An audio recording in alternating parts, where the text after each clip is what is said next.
صخاب بالأسواق جيفة بالليل حمار بالنهار عالم بأمر بالدنيا جاهل بالأمر الآخر۔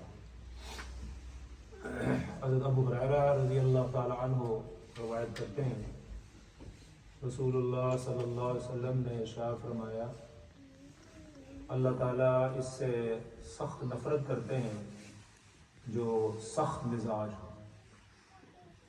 اللہ تعالیٰ ایسے شخص کو پسند نہیں کرتے جو سخت مزاج آدمی ہو۔ رسول اللہ صلی اللہ علیہ وسلم کی جہاں بہت ساری صفات اللہ تعالیٰ نے ذکر فرمائی ہیں، ان میں آپ صلی اللہ علیہ وسلم کی ایک صفت یہ بھی ہے کہ فَبِمَا رَحْمَةٍ مِّنَ اللَّهِ لِنْتَ لَهُمْ وَلَوْ كُنْتَ فَظًّا غَلِيظَ الْقَلْبِ لَانفَضُّوا مِنْ حَوْلِكَ۔ آپ صلی اللہ علیہ وسلم کی ایک صفت یہ ہے کہ آپ انتہائی نرم دل ہیں۔ اپنے صحابہ اکرام، اپنے جو ملنے جلنے والوں کے ساتھ آپ صلی اللہ علیہ وسلم کا رویہ انتہائی شفیقانہ، محبت والا اور انتہائی نرم مزاج کا ہے۔ آپ صلی اللہ علیہ وسلم کسی کو بھی اپنے در سے دھتکارتے نہیں تھے، کسی کی بے عزتی نہیں فرماتے تھے، اور فرمایا اللہ تعالیٰ نے وَلَوْ كُنْتَ فَظًّا غَلِيظَ الْقَلْبِ، اگر آپ سخت مزاج کے ہوتے لَانفَضُّوا مِنْ حَوْلِكَ، کہ یہ لوگ آپ کے ارد گرد پھر بیٹھے نہ ہوتے۔ ہم معاشرے کے اندر دیکھتے ہیں کہ جو آدمی بد اخلاق ہوتا ہے، بد مزاج ہوتا ہے، ہاں جی، تو اس سے لوگ جو ہے وہ پرے پرے بھاگتے ہیں، کہتے ہیں کہ یہ بد مزاج آدمی ہے، بد اخلاق آدمی ہے۔ تو آپ صلی اللہ علیہ وسلم کی یہ صفت بھی ارشاد فرمائی گئی کہ آپ صلی اللہ علیہ وسلم انتہائی نرم مزاج کے ہیں، اور اللہ رب العزت بھی ایسے شخص کو پسند نہیں کرتے جو سخت مزاج کا۔ اور دوسری جو بادشاہ فرمائی جب وازن، ایسا شخص جو بہت زیادہ کھانے والا ہو، جو کھانے والا ہو، کھانے میں مشہور ہو، اس کی بھی اللہ رب العزت اس کو بھی پسند نہیں فرماتے۔ ایک آدمی ہوتا ہے کہ وہ جیسے یہاں ان کا بھی ہے نا، گوروں کے اندر ایک آدمی ہوتا ہے وہ شراب پیتا ہے، تو اس کو وہ شرابی تصور نہیں کرتے۔ ان میں سے ایک آدمی ہوتا ہے نا جو الکوہلک ہوتا ہے، شراب تو یہ سارے پیتے ہیں، تو یہ اس کو برائی نہیں سمجھتے، اور یہ ایک نارمل جس طرح پانی یا ڈرنک وغیرہ پیتے ہیں۔ ان میں جو الکوہلک ہوتا ہے نا، یہ شرابی ہے۔ جس طرح ہماری گارڈن پارک میں جائیں یا لوگوں جو سڑکوں پر پڑے ہوتے ہیں، تو یہ الکوہلک ہوتے ہیں، یہ شرابی ہوتے ہیں۔ تو ایسا مثال کے طور بتانے کا مقصد یہ ہے، ایک آدمی ہوتا ہے وہ کھانے والا، ایک ہوتا ہے کہ وہ مشہور ہوتا ہے کہ یہ پیٹو آدمی، تو اس کی معاشرے کے اندر بھی اس کی کوئی عزت نہیں ہے، شریعت میں بھی اس کی کوئی عزت نہیں ہے، اللہ کے ہاں بھی ایسے آدمی کے جو صرف کھانے، جس کا اوڑھنا بچھونا بس کھانا ہی ہو، ہے جی، تو ایسے شخص کو بھی اللہ رب العزت پسند نہیں فرماتا۔ دیکھو اللہ رب العزت کی صفت ہے نہ کھانا، اور فرشتوں کی صفت بھی ہے نہ کھانا۔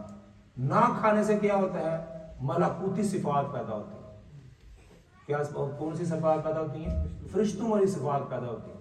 فرشتے کھاتے نہیں ہیں، جب کھاتے نہیں ہیں تو پھر اس اللہ کی عبادت، ہر وقت اللہ کی عبادت کرتے رہتے ہیں۔ کھانے سے جو ہے نا آدمی وہ عبادت سے دور رہتا ہے۔ جو آدمی کھا لیتا ہے پھر ساری رات وہ پڑا رہتا ہے، جی، وہ کسی کام کا نہیں ہوتا، وہ اللہ کے سامنے پھر کھڑا نہیں ہوتا، کیونکہ اس میں اتنا کھا لیا ہوتا ہے۔ اس حدیث کے اندر بھی آگے آ رہا ہے، جیفت باللیل، رات میں مردے کی طرح انسان وہ پڑا رہتا ہے۔ جو بہت زیادہ کھا لیتا ہے، جو ہے نا وہ بیماریوں کو بھی دعوت دیتا ہے۔ جتنا انسان کم کھاتا ہے وہ صحت مند ہے۔ آج کل جو معاشرے کا جو مسئلہ ہے، پہلے ہوتا تھا خوراک کی کمی سے لوگ مرتے تھے، ہاں جی، بیمار ہوتے تھے۔ آج جو ہے نا خوراک کھا کھا کے لوگ بیمار ہو رہے ہیں، ہاں جی، کھا کھا کر وہ بیمار ہو رہے ہیں کہ وہ پتہ نہیں کیا کچھ کھا رہے ہیں اور کتنا کچھ کھا رہے ہیں اور بے وقت کھا رہے ہیں۔ دیکھو ہر چیز کا ایک وقت ہوتا ہے۔ جانوروں کو بھی جو ہے نا آدمی ایک ٹائم کا وقت کھانا دیتا ہے۔ بلی اگر رکھی تو اس کا بھی ایک ٹائم ہے، کتا اگر کسی نے رکھا ہے اس کا بھی ایک ٹائم ہے، اگر بھینس رکھی ہے، گائے رکھی ہے اس کا بھی ایک ٹائم اس کے وقت پر اس کو چارہ دیا جائے. یہ نہیں ہے کہ سارا دن ہی اس کو اس کے آگے ڈال دو کہ وہ سارا دن ہی کھاتی رہے. وہ صاحب سارا دن کھائے گی وہ بیمار پڑ جائے گی. ہمارا حال یہ ہے کہ ہمارا کوئی وقت نہیں ہے. یعنی جس وقت جو ہمارا کھانے کا وقت ہوا کہ جب جس وقت بھی آج ہم کھانے کے لیے تیار ہیں.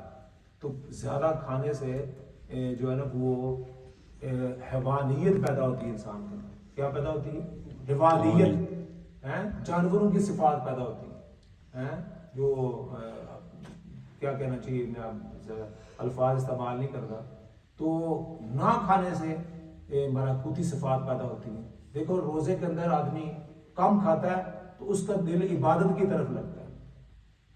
ویسا بھوکا آدمی نہیں، جب عبادت کے طور پر آدمی نہیں کھاتا تو وہ دیکھیں مسجدوں کے اندر بھی لوگوں کی حاضری ہوتی ہے، قرآن کی تلاوت بھی کر رہے ہیں، اللہ کا ذکر بھی کر رہے ہیں. اس کی وجہ کیا ہے؟ نہ کھانا. کھانے سے انسان جو ہے نا وہ آدمی ایک حیوانیت کی طرف چلے جاتا ہے.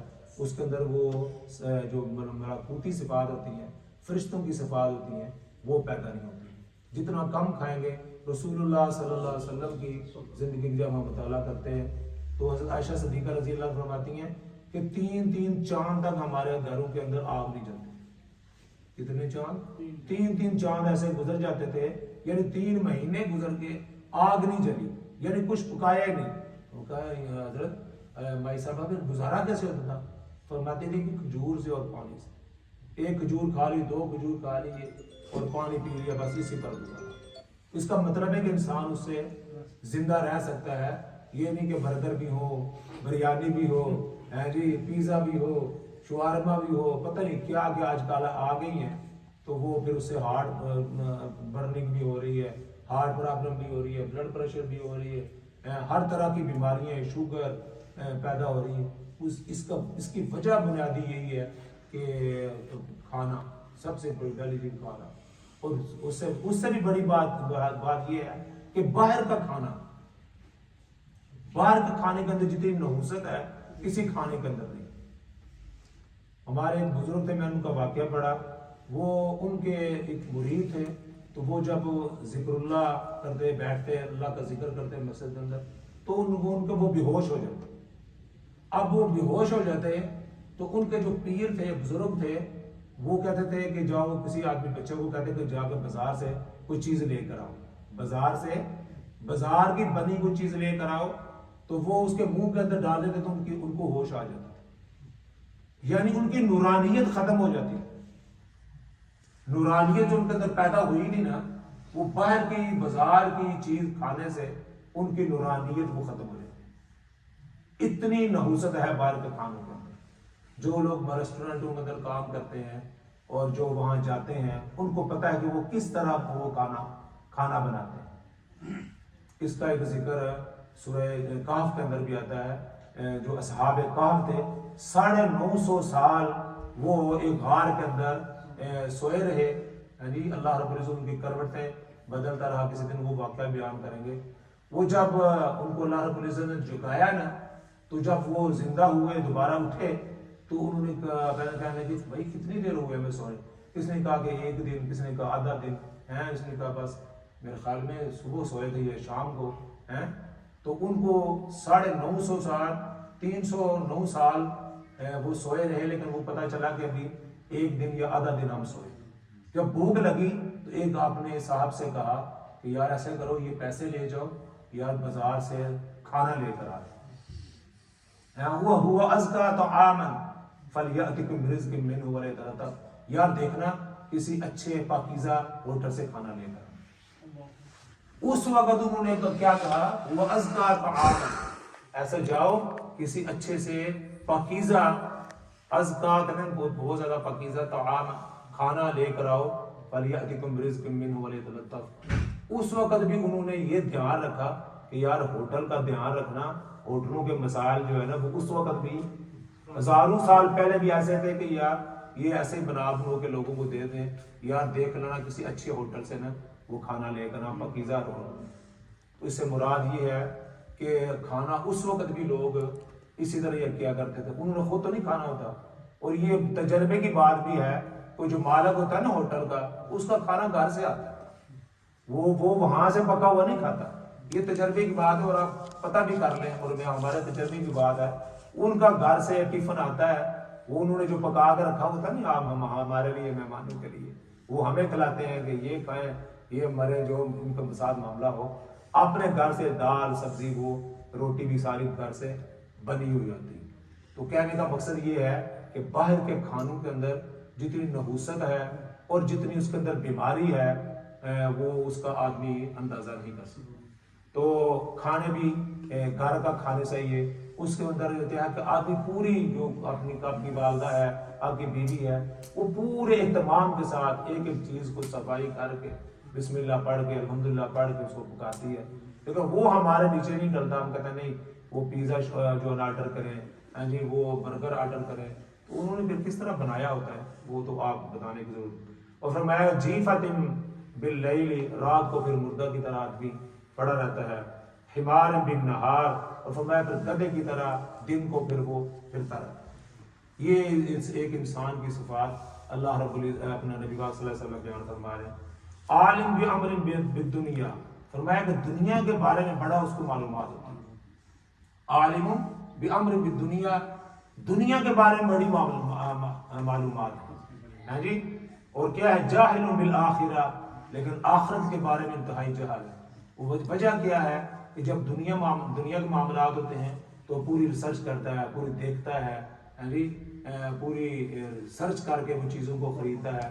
لیکن جب دین کی باری آتی ہے, دیکھو نا ابھی چند حضرات بیٹھے باقی سارے پاک گئے, پھر کہتے ہیں جی مولوی صاحب مولوی صاحب مسئلہ نہیں بتاتے, مولوی صاحب جمعے میں یہ نہیں کرتے, درس میں یہ نہیں کرتے. وہی بیٹھیں گے تو کچھ آپ کو پتہ چلے گا نا.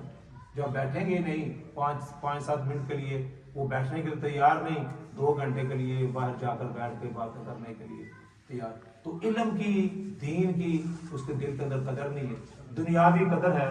تو رسالہ آپ صلی اللہ علیہ وسلم نے فرمایا عالم بامر بالدنیا, دنیا کے معاملات میں بڑا تیز ہے, لیکن آخرت کے بارے میں عالم جاہل بالآخرہ, آخرت کے بارے میں بڑی جہالت ہے, کیونکہ وہ اس نے علم حاصل نہیں کیا. تو نبی پاک صلی اللہ علیہ وسلم نے اس حدیث کے اندر بہت ساری باتیں ارشاد فرمائی ہے. اللہ تعالیٰ مجھے بھی اور آپ کو بھی اس کی توفیق عطا فرمائے. اور یہ دینی جو محفلیں ہوتی ہیں, دین کا جہاں علم ہوتا ہے, اس کے اندر ضرور شریک ہونا چاہیے. ہو سکتا ہے میں